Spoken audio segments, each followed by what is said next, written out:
In what first felt like a near endless discussion, we're finally getting to the last batch of aliens that truly changed Ben 10. At least prior to the reboot, which I'm yet to sit down and properly watch through. Reboot aside, we're finally up to the Ben 10 aliens that changed Omniverse. This batch really feeling like they came at the series in a much less balanced kind of way that really expanded the Omnitrix's roster, with a mix of the most crazily powerful heavy hitters, along with quite literally the worst aliens we've seen in series. Going into this today, I'm calling it now that Omniverse really didn't do all that much in the way of adding more middle-of-the-road aliens, or as middle-of-the-road as you could expect an alien to be, whereas previous rosters, while Ben and us as an audience have our favourites, not too many aliens were particularly more or less useful than their contemporaries by much, with the odd outlier. With the beginning of Ben 10 Omniverse came a new completed Omnitrix, and with it came a new batch of aliens, with almost all the previous aliens still in there, but today we'll be focusing on the aliens introduced in Omniverse. Them, for the most part, rising to the challenge as far as meeting people's expectations, especially for a few aliens mentioned all the way back in the future timeline of the classic series 7 years earlier. So moving on, we'll cover every new alien introduced in Omniverse, starting with one of my absolute favourites, and ending with my least favourite alien, with the others in no particular order. I feel it's fitting covering feedback first, seeing as they're the first new alien transformation we see in Omniverse. Also, and to bookend the transformation a bit here, he's also the last transformation we see from Prime Ben period. There's a fair bit to this one, so we'll start off a bit more with his background. I found his inclusion in the series did so much more than just the run-of-the-mill alien. Along with being Ben's all-time favourite alien, even more so than the likes of Forearms and presumably Humungosaur. And even though it had ended up being vetoed by Cartoon Network, there were talks of his removal from the Omnitrix being the canon reason Ben took off the device between Classic and Alien Force. And speaking of, in case you're unfamiliar, this was a transformation unlocked post-Classic series and used by an 11-year-old Ben, seen in the Omniverse flashbacks, prior to being torn out of the Omnitrix by the villain Malware, traumatizing Ben. That trauma following the character through Omniverse, before he worked through it, forgiving himself and re-unlocking the transformation at the end of the Malware's revenge arc. On that, there's a few ways to interpret how exactly feedback was removed from the Omnitrix. There's the idea that he was locked away from the prototype Omnitrix, or he could have been taken out of somehow not just the Omnitrix but the codon stream as well, that being supported by the fact that Albedo never seemingly had access to feedback. There's also the possibility he was absorbed out of the Omnitrix right into Malware, meaning when the 16-year-old Ben was taken into Malware, and or following the effects it had on Ben, whether it had been locked away or removed from the Omnitrix, Azimuth chose to leave Feedback's DNA out of the completed device as a way to sort of look after Ben.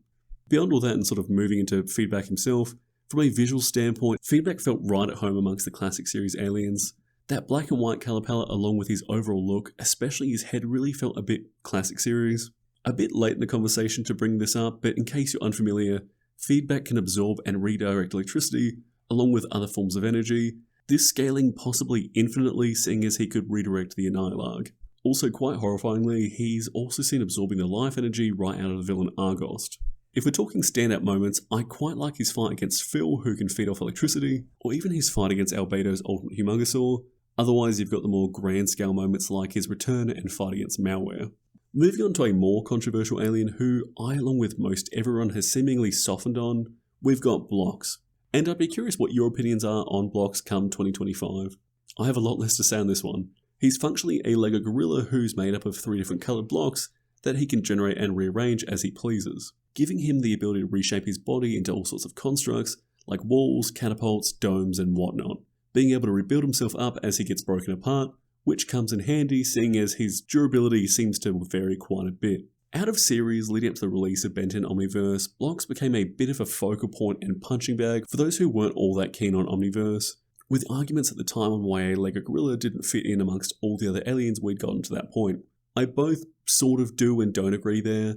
I can see why people aren't too eager on him, but I think he's just sort of fine. I don't love him, but I'd be happy to defend his inclusion in series. If I were given any creative control over his design, I'd change his builds to be a bit more out there, sort of following in the steps of Plastic Man, but make it a bit bulkier and made up of blocks, with him forming into all sorts more different forms, particularly things that could move about in more complex ways. I think more than anything, just adjusting the colour palette to be a bit less saturated, people would probably like the design a lot more, like with what we see from Ben 23's version of the same transformation. Moving on to an alien that I absolutely adore, we've got Gravitac. This living mini planet, I say mini, he's mini for a planet but really big compared to most every Omnitrix transformation. I really do just love these big, bulky transformations, and it doesn't get much bulkier than Gravitak. And I particularly like that swirling pattern in the middle of his torso. That in combination with how his body is made up of these rocky protrusions and the way his mouth has that more rigid, cracky shape that nicely goes along with the black cracks all along his body looks really good. As the name suggests, he has gravity powers. Along with what would regularly come with that, he can also control his own gravity, retracting his limbs and floating about the place. There's also the one instance of him creating a black hole, but I'm not all too certain on if he could do this normally, or if it was just a result of him going up against the Time Beast. Moving on to a transformation that doesn't quite make as much of a splash, we've got Crashhopper, one of our very welcomed insect aliens introduced in Omniverse, following in the footsteps of Stinkfly. His abilities coming down to him having super powerful legs and being able to jump about the place. And that in combination with his super durable skull ends up leading to a bunch of really fun action sequences. On a fun note, there's a certain weight or gravity to his legs, them always feeling like at the slightest movement or the quickest moment they could spring him super far. This being used against an Amalgam Kevin, with Ben hitting his Crashhopper leg just in the right way as to make him hop unwillingly. Getting into a few transformations all unlocked in quick succession, all of which were unlocked in the episode Outbreak, where Ben unlocks all sorts of seemingly useless aliens, only to, at the end of the episode, rather than overcoming the odds and using one of these aliens, just picking an alien who's great at punch-ons. Those starting off with Walker Trout, a slippery little blue fish who's so slippery he's impossible to grab, allowing him to slide about the place and is maybe so slippery that punches even kind of slip off of him, making him, as impractical as he may be in any combat situation, not terrible at keeping his head above water, making it difficult for anyone to do much damage against him. Speaking of, let's get into our next alien that for all intents and purposes kind of fits the same role, that transformation quite literally being the worst.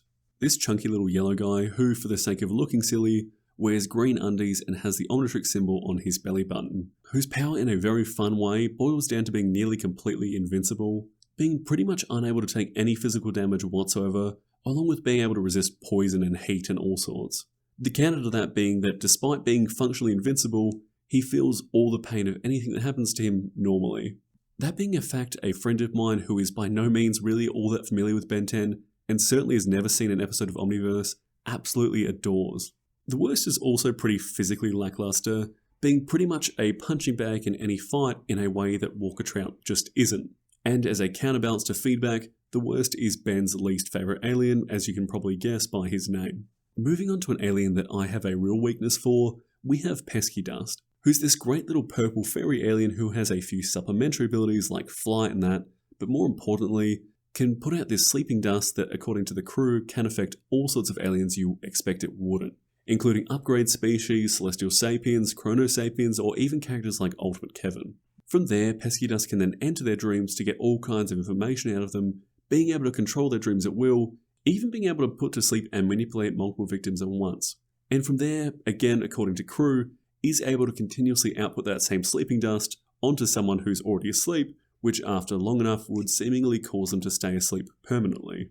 I think what won me over this transformation is having a series villain like Kyber be terrified of Pesky Dust the moment Ben transformed into it, prior to Ben even knowing what to do with it.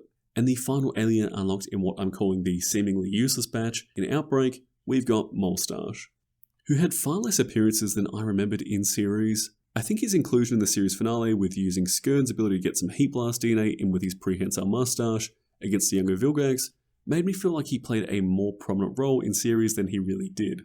If you're unfamiliar with Molstache or Ben 10 more generally, that would have been a pretty confusing sentence. So to take a step back a bit, Molstache has the ability to control his mustache, forming whatever shape he'd like, often in the form of these helicopter blades to fly about the place, or into fists for punch-ons. Not a lot to this one, but he is a bit of fun. Moving on to Kickenhawk, he's a bit of a simpler one before we get into some really grand transformations.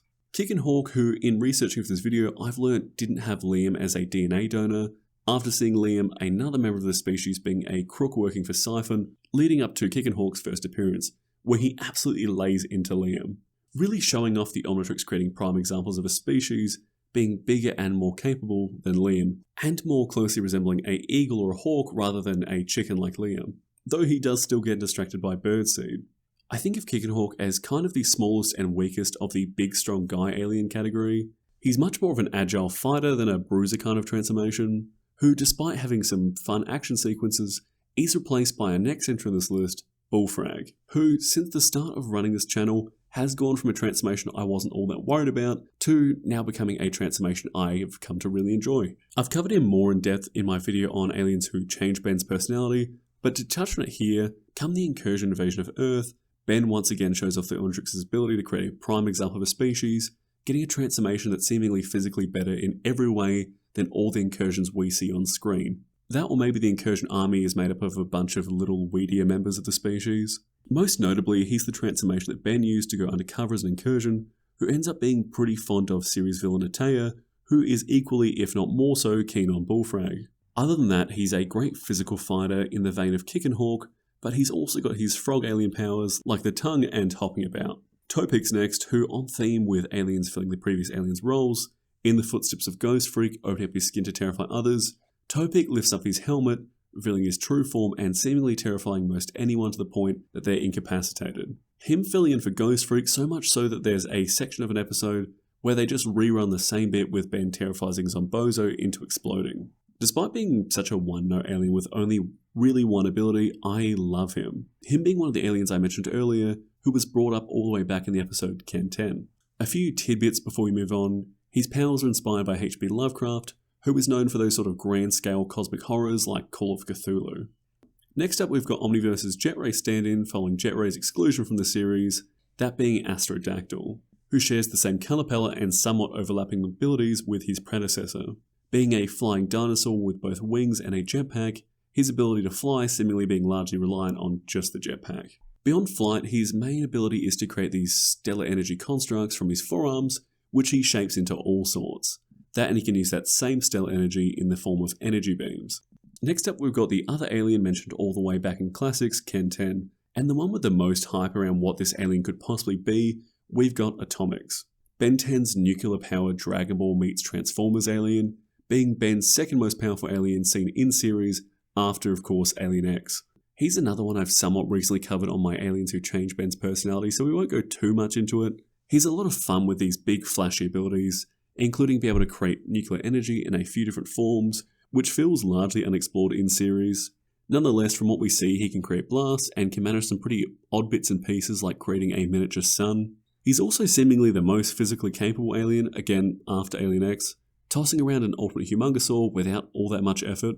The only possible drawback to this ultra-powerful alien is that he maybe tires easily and makes Ben overly confident, though that usually isn't too much of an issue seeing how powerful the alien is. Next up, a later addition to the series and one with hardly any appearances at all, Ben's Brooklyn accented alien in Gutrot. He's got an immediately iconic design. Again, I think I just like the swirly details on the bulkier characters. And speaking of those swirls, Gutrot's body contains all sorts of gases, making him a walking lab. Gutrot being able to generate nearly any kind of chemical gas, that along with his species, or at least Ben as the species, being inherently able to understand chemistry to its fullest, allowing him to come up with whatever he'd like, including creating a gas that was specific enough to attract Toku stars, Weibig's people, into following Ben around. Beyond that, out of series, and fittingly, he's based on the Pokemon Coughing. And getting into the second to last alien before my least favourite to wrap things up, we've got another one of my absolute favourites in Vampire. Ben's flat-out transformation, like Gutrot introduced in the latter part of Omniverse. He's got all sorts of bits and pieces you'd expect of a vampire alien and then some. You've got the supplementary powers you'd imagine like flight, strength, enhanced senses, and all of that. Beyond that, he can hypnotize and feed off of other species by absorbing their life force. But more importantly to the series and everything that happened in his introduction, he can spit out these little bat guys that attach themselves to others and take control of their victims. Their major weakness being, as you might expect, sunlight. Beyond being overwhelmingly strong and being an extinct species, they're also one of the few species in the Omnitrix that's a predator species, at least that we see of. And while it's not quite as hyped up as aliens mentioned in Ken 10, Vampire's species was teased a bit during a pop-up during everything that happened with Ghost Freak in the classic series. And as odd of a choice as it is, I quite like his superhero getup as much as it doesn't necessarily fit the species. I like it for Ben. And our penultimate entry on this list, and an alien who I only recently realised by default is sort of my least favourite species, we have Bollweevil. I'm not all too certain on why I dislike him that much. I think it might be the headpiece in proportion with the body. He just doesn't feel that alien to me. And I'm not by any means against Bollweevil, and I even think they've got an interesting power set, but his design just doesn't do anything for me. He's another insect species like I touched on earlier, but I don't find him nearly as charming as the other two. But let's focus on some positives. He can spit out this green substance that he can then roll up into balls, absorbing whatever materials into itself and exploding on impact, getting more powerful the longer he's been rolling them around and the larger they get. His power is presumably coming from a mix of dung beetles and the Katamari games. And that just about wraps things up. I stand by my claim from earlier about Omniverse delivering on what feels like the most and least impactful aliens in the franchise. If you have any thoughts and feelings on Omniverse aliens or anything I've said in this video, I'd love to hear it. Otherwise, if you've made it this far into the video and aren't subscribed, please consider doing so. Either way, I appreciate you being here. Thanks for watching.